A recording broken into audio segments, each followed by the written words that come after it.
preface to the Apocryphal Acts of Paul, Peter, John, Andrew, and Thomas by Bernhard. Preface.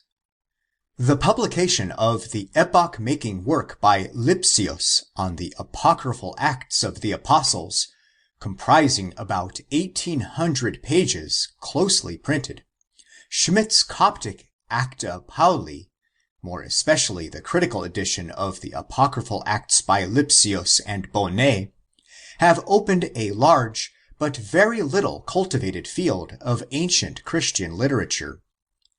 The oldest of these Acts are those which are treated in the present volume. They give us a picture of Christianity towards the end of the 2nd century. They are important for the history of the Christian cultus in the 2nd and 3rd centuries, and by their description of the divine service in the houses they supplement of picture delineated in the Acts of the Apostles. They are also important for the history of Christian poetry, which commences among the Gnostics. In short, though these Acts contain both truth and fiction, they cannot be ignored by the teacher and preacher, the missionary and historian.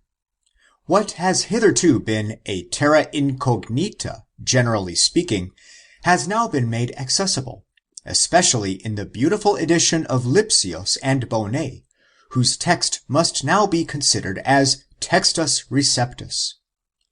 Tischendorf's text, which was published in 1851, is now superseded by this later publication, and what is said of the text concerns also the English translation of Apocryphal Acts based on Tischendorf's work.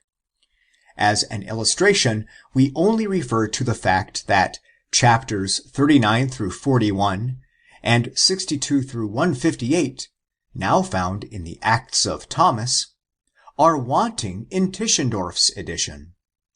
The Acts of Paul and Thecla, formerly regarded as a separate book, are now proven to be a part of the Acts of Paul, to which also belongs the so-called Third Epistle to the Corinthians. Without calling attention to many other points, it is obvious that the Apocryphal Acts, as far as they have been translated into English, need a thorough revision, if not a new translation. For the present we offer the oldest and therefore most important Acts. That these Acts cannot be ignored because they form an important contribution to the primitive